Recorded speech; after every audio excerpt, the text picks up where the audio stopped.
Hello guys, welcome to my YouTube channel. यार बहुत ही ज़्यादा एक इम्पॉर्टेंट टॉपिक है यार, जो मैं अब रियलाइज़ करता हूँ कि हमारी जो मिडिल क्लास फैमिलीज़ होती है ना, या लोअर मिडिल क्लास या लोअर जो भी कह लीजिए, एक मिडिल क्लास फैमिली जो होती है ना, लोअर तो पता नहीं क्या होता है, तो हमें हमेशा से ना 18 साल या 15 साल की उम्र से लेके 30 साल की उम्र तक बहुत सारे मेरे ऐसे दोस्त मैंने देखे हैं। कहीं ना कहीं मैं भी इस चीज़ का शिकार रहा हूँ हमेशा से। और होता क्या है ना यार, हम अपने माँ बाप को बहुत ज़्यादा दिमागी रूप से बहुत बुरा भला बोलते हैं, क्योंकि अगर हम मिडिल क्लास फैमिली से हैं तो हमारे जो फ्रेंड्स होते हैं, लाइफ होती है, कॉलेज होती है, स्टडीज़ होती है, पैसों की प्रॉब्लम जो आती है हमको, हम हर चीज़ में कहीं ना कहीं कंपैरिजन रखते हैं अपने दिमाग में अपने दोस्तों से। अगर कोई अच्छा है और बहुत उसके पास पैसे रहते हैं, गाड़ी है, ये है, वो है, तो एक हमें लोभ रहता है और हम कहीं ना कहीं ये सोचते हैं, क्योंकि हम कुछ इनकम कर नहीं रहे होते हैं उस समय।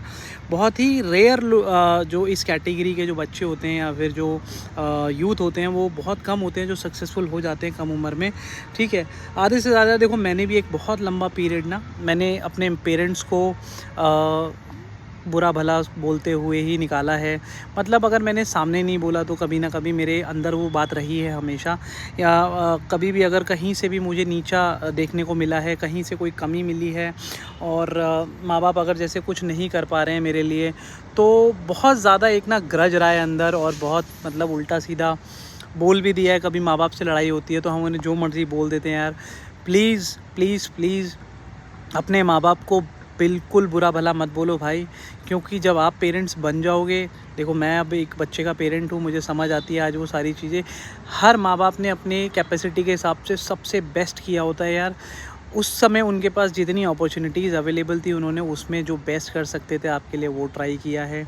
और क्योंकि जो है ये हमारी बड़ी यंग एज रहती है। इंडिया में मैं क्या देख रहा हूँ ना, इंडिया में हमेशा से इंडिया में, मतलब मैं तो खुद इंडिया में रहा हूँ, कभी बाहर तो रहा नहीं यार। तो मतलब इंडियन मेंटालिटी जो होती है लड़कों की, लड़कियों का मैं नहीं कहता ज़्यादा, लेकिन लड़कों की जो मेंटालिटी रहती है ना, तो देखो सबसे पहली बात तो हम लोग मैच्योर बहुत देर में होते हैं।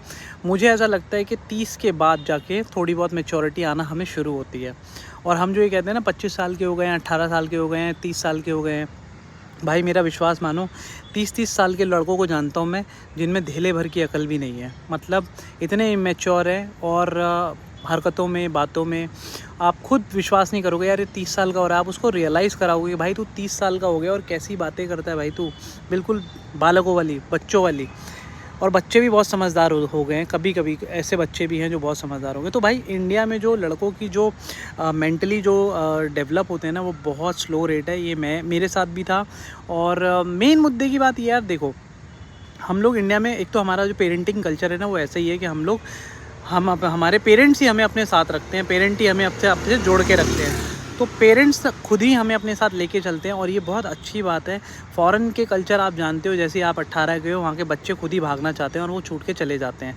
बाद में आपने देखा है पेरेंट्स और बच्चों के बीच में बहुत ज़्यादा बड़ा गैप जो है वो आता रहता है, और जिसके लिए आज उनको समझ आ गई है कि यार पेरेंट को बच्चों को हमेशा के लिए इतना छोड़ना नहीं चाहिए, मतलब बिल्कुल। तो वो देखो, वो लोग सबसे पहले सब सारी चीज़ें कर लेते हैं, फिर उनको चीज़ें गलत रियलाइज़ होती है, तो वो चीज़ों पे फिर जो इंडिया में फॉलो हो रहा था, फिर वो उसकी तारीफ़ करते हैं, और उसको भाई वो क्या करते हैं ना, उसको फिर वो फॉलो करते हैं और बोलते हैं कि यार ये इंडिया जो है ना बेस्ट है इन चीज़ों में। आज हम पेरेंट्स के साथ रहते हैं, हमारे पेरेंट्स हमारे लिए बहुत कुछ सोचते हैं, और हम वो जो आज भी हमारा इंडिया का कल्चर है ना, अपने पूरा एक जॉइंट फैमिली वो मिल के रहते हैं सारे भाई वगैरह, या फिर एटलीस्ट माँ बाप जो हैं वो कनेक्टेड रहते हैं, बहुत ही बेस्ट होता है यार। क्योंकि मैंने ये बहुत स्ट्रांगली ये रियलाइज़ किया है, और हो रहा है मुझे, क्योंकि आज मैं पेरेंट हूँ और मेरे से भी बहुत सारी चीज़ें चाहकर नहीं हो पा रही हैं अपने बच्चे के लिए। मुझे नहीं पता, लेकिन मेरे अंदर होप है, और माँ बाप नहीं कर पाते हैं ना अगर, तो यार देखो यार, कभी कभी हमको ऐसा लगता है कि इन्होंने ट्राई ही नहीं किया, कि इनके टाइम पे तो बहुत चीज़ें अवेलेबल थी, बहुत चीज़ें सस्ती थी, ये तो कुछ भी कर सकते थे। आज तो अपॉर्चुनिटी भी नहीं है, कल तो बहुत थी। तो ऐसा नहीं है भाई, अपॉर्चुनिटी आज भी है, कल से ज़्यादा है। अगर आप बोलोगे आज आपको जॉब नहीं लग रही है, सरकारी जॉब नहीं लग रही है, फलाना ये वो, कुछ नहीं है। आज अगर आप पैसे कमाने लग जाओ, बहुत अच्छा, अगर आप दिमाग चला लो और आप बिज़नेस वगैरह सेटअप कर लो, आपने सही में अपने आप को खड़ा कर लिया है, तो करोड़ों का घर आपके लिए भी कोई बड़ी बात नहीं है भाई। आप भी ले सकते हो गाड़ी, आप भी ले सकते हो, और गाड़ी, घोड़ा, घर, यही सब कुछ नहीं होता है भाई।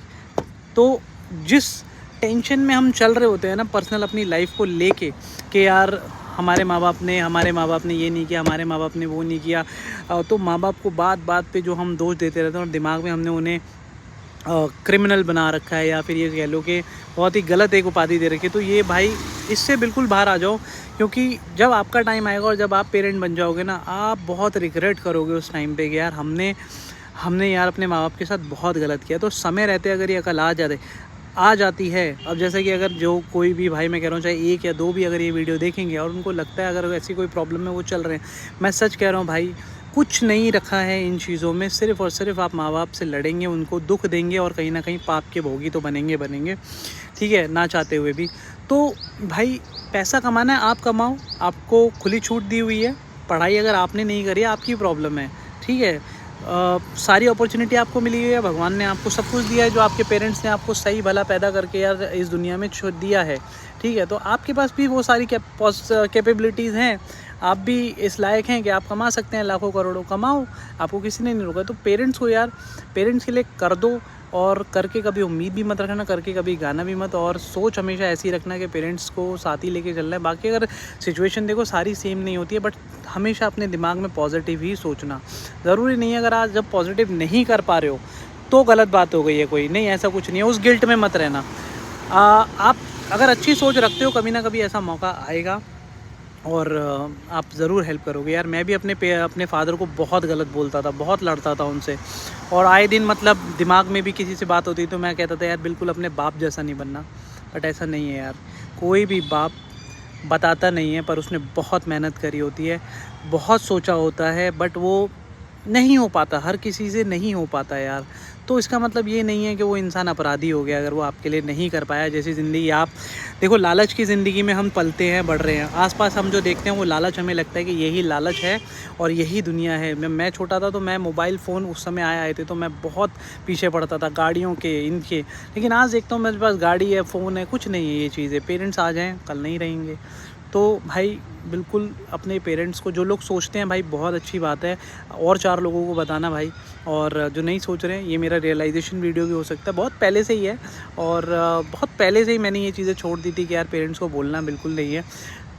हेल्प करो जितनी हेल्प कर सकते हो यार। अगर आप कुछ भी अमाउंट कमाते हो, अगर आप जॉब करते हो, तो भाई अपने पेरेंट्स को चाहे आप 1000 रुपये दो, 50 रुपये दो, 100 रुपये दो, जितना आप देना चाहते हो ज़रूर दो, क्योंकि उनको एक खुशी मिलती है। वो पैसे से अलग दुनिया नहीं बना लेंगे, कुछ नहीं ख़रीद लेंगे, बट उन्हें खुशी मिलेगी कि हमारा लड़का, हमारा बच्चा इतना समझदार है, चाहे वो जो भी है थोड़ा बहुत करके हमें देता है, और वो खुशी दुनिया में सबसे इम्पॉर्टेंट होती है भाई, ठीक है। So think about your parents and इस गिल्ट से बाहर रहो, और अपने आप को भी एग्रेशन से फ्री रखो। जहर अंदर रखोगे तो खुद को मार लोगे। Thank you guys, thank you.